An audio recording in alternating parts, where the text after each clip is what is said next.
कहानी शुरू होती है गांव से, जहां धर्म सिंह के घर सालों बाद बेटे मुन्ने का जन्म होता है और पूरे ठाकुर खानदान में खुशियां छा जाती हैं। धर्म सिंह अपनी पत्नी राधा के साथ बेहद खुश था, लेकिन उस पर बहुत ज्यादा कर्ज था।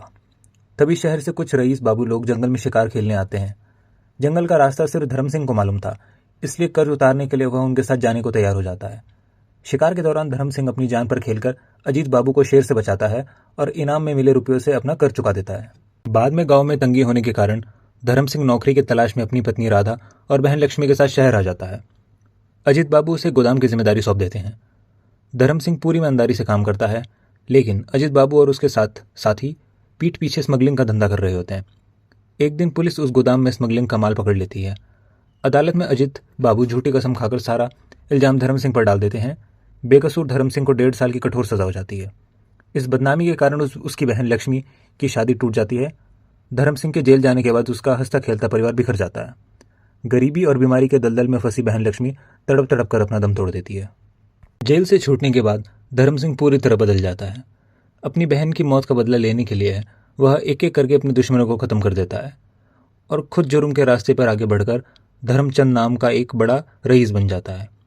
वह अपने बेटे राजू को पढ़ने के लिए लंदन भेज देता है, ताकि उसका बेटा इस गंदी दुनिया से दूर रहे। पूरे 20 साल बीत जाते हैं। राजू डॉक्टर बनकर वापस लौटता है और उसे गीता नाम की लड़की से प्यार हो जाता है। लेकिन जब गीता के पिता मिस्टर वर्मा को पता चलता है कि राजू एक स्मगलर और खूनी का बेटा है, तो वह इस शादी से साफ इनकार कर देते हैं। राजू को जब अपने पिता के काले कारनामों का पता चलता है, तो वह बुरी तरह टूट जाता है। कहानी अपने अंतिम और सबसे दर्दनाक मोड़ पर तब पहुंचती है जब धर्मचंद के पुराने दुश्मन उसके कत्ल की साजिश करते हैं।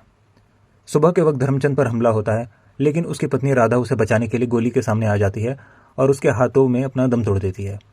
गुस्से में आकर राजू कानून को हाथ में लेने की कोशिश करता है, लेकिन धर्मचंद उसे रोक देता है और पुलिस इंस्पेक्टर खान के सामने खुद को सौंप देता है। दम तोड़ने से पहले वह रोते हुए अपने बेटे को आखिरी सीख देता है, दुनिया में सब दुख सह लेना बेटा, लेकिन कभी पाप के रास्ते मत जाना। पाप एक चिंगारी की तरह होता है जो इंसान को अंदर ही अंदर जलाकर खोखला कर देता है। और इसी के साथ राधा को पुकारते हुए धर्मचंद हमेशा के लिए आंखें मूंद देता है। आपको यह कहानी कैसी लगी? कमेंट्स में अपनी राय बताएं और चैनल को सब्सक्राइब करके सपोर्ट करें।